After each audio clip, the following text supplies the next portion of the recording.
Well, hello everyone. It's been about 2 weeks. How are you doing? I'm doing well. I had a birthday.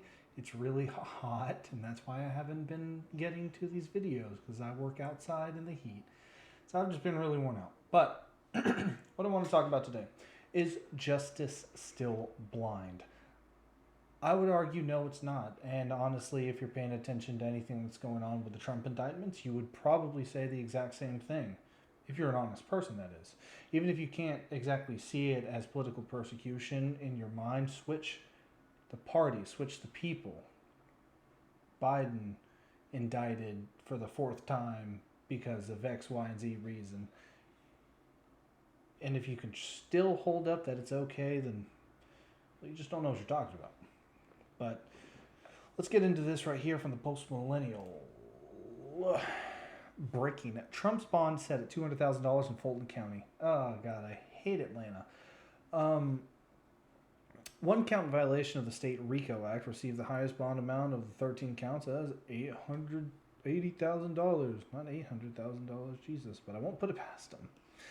The 2024 GOP frontrunner Donald Trump's bond has been set at $200,000 after his lawyers have met with the Fulton County District Attorney's Office on Monday, today. The bond in total is $200,000, with count one violation of the state RICO Act receiving the highest bond amount of 13 counts at $80,000. The remaining 12 counts have a bond set at $10,000 each. Now, let's get into this. So if you're, I kind of want to click this, just like make it go away because it's an X in the corner, right? Last Monday, Donald Trump was indicted for the fourth time, but in a very odd way. See, the grand jury was still meeting, and around 1 o'clock, the indictments were posted to the county's website, and it had 13 counts, maybe 14. It had the date signed off. It had a judge assigned to the case, and then it was quickly snatched back because they're like, "Oh shit, Reuters figured that out." What happens is, well, then the grand jury comes back and they put forward indictments, and they hold a press conference at like 11:30 at night because that's what people do. And they demand that he turns himself in. And he has no reason to. He needs to be served legal paperwork and then go through there. But I think Trump is perhaps using this to his advantage. He's trying to use it as a martyrdom, perhaps. He says if he gets one more indictment, then he's a shoo-in for the presidency. But what I want to kind of wrap all of this in together is that justice is not blind. Jack Posobiec said it the best when he said that we do not have a two-tier but a three-tier justice system. There's the people like you and I, just normal, regular people. If we commit crimes, we'll go to jail. If maybe we get a slap on the wrist if it's not that bad. Then there's the second class, and this is the political elite. This is the Joe Bidens, the Hunter Bidens, the Nancy Pelosi's, the Chuck Schumer's, the Mitch McConnell's, the elite, the uniparty, the rich and powerful. These people can commit crimes, blatantly so, admit it on camera, and nothing happens to them. In fact, the media will go out of their way to twist and just kind of bend themselves to try and just get whatever kind of framing they can to make it not a big deal.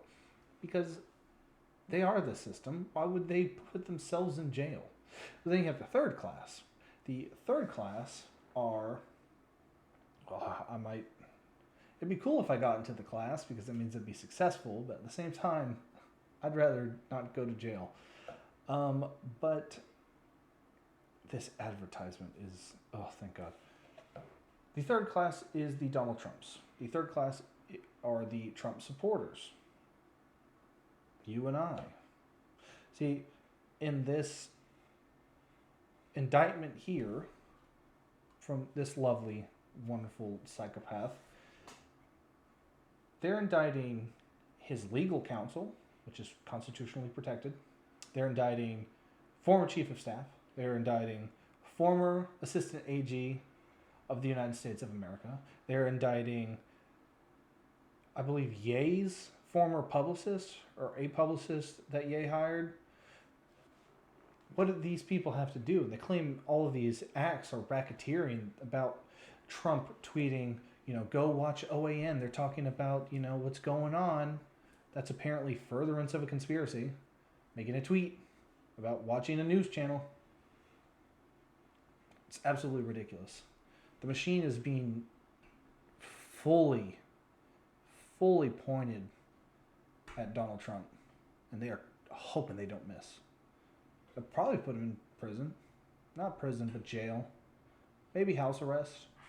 But you don't think that they're going to try to go for jail? Of course they will. I mean, they're going for the mugshot. Just use this as your mugshot. He's the most famous dude on the planet. Why do you need to take a mugshot? That's just just to say, ooh, I'm the one that did it. Ooh, I'm the one that did it. I got Trump's mugshot.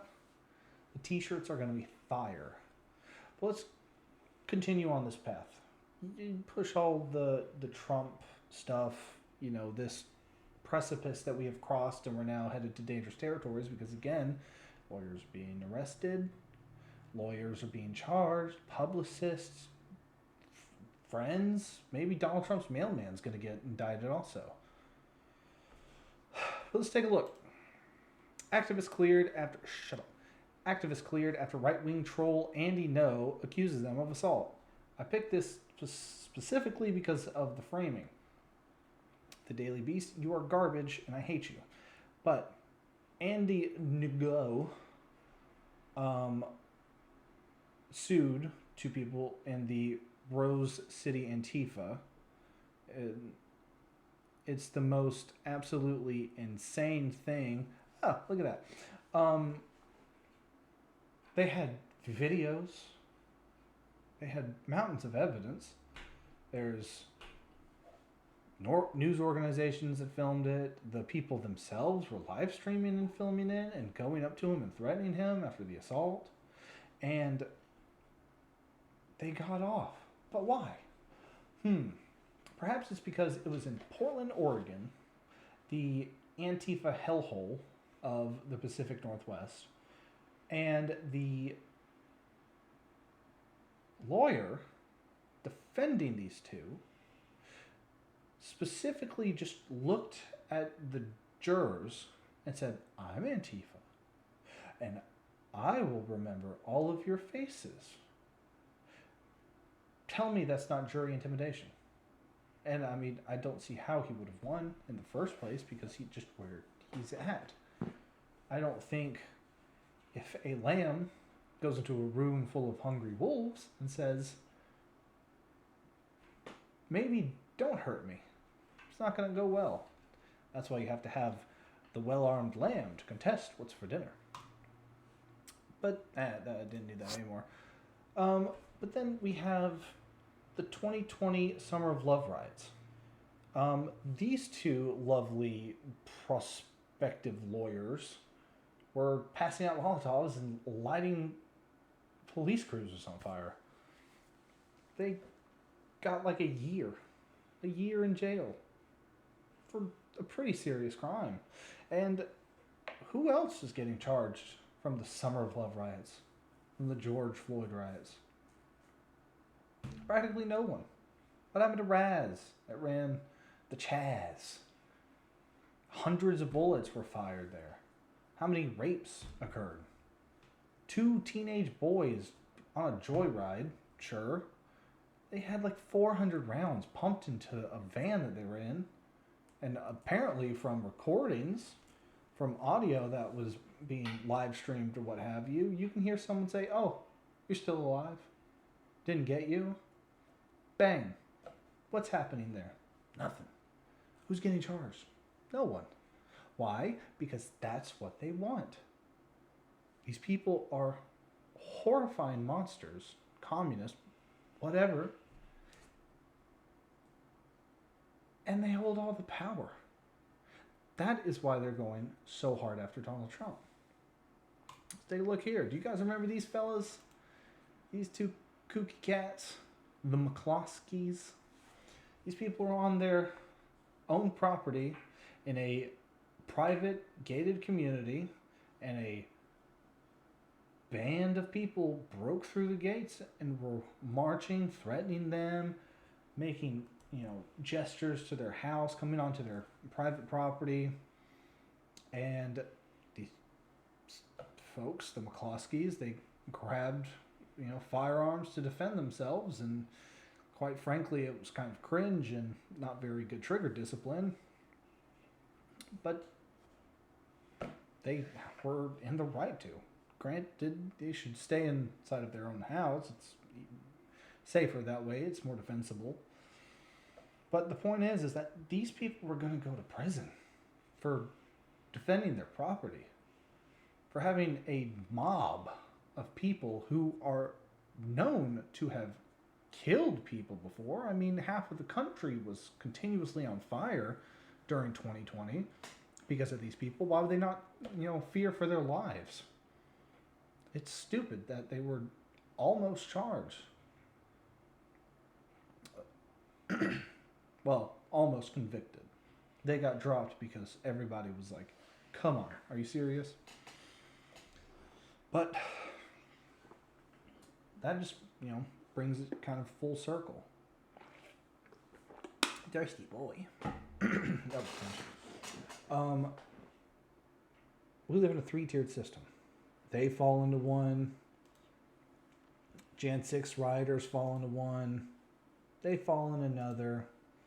They fall in another. And then you have the king himself that they're trying to take out. I mean, what's going on with any of these Biden investigations? Nothing. There's such clear corruption. Good heavens. Excuse me. There's such clear corruption. And, a threat to national security, selling out American interest for self-enrichment. So much evidence to it. If not then how about the Afghan withdrawal? What about that?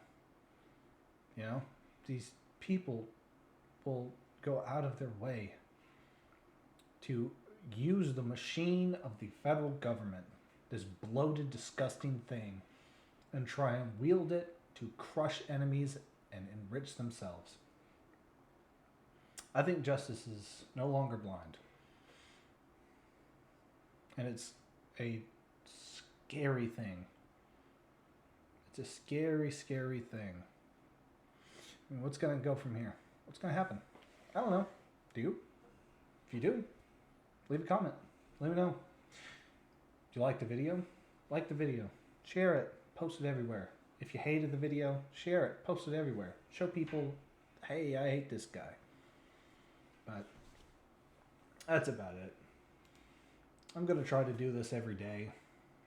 I'm 27 now. I'm trying to build something. I'm a truck driver. And, I'd like to get more involved in this. But I appreciate it for watching. Thank you. Be safe. Good luck and good journey. Bye. And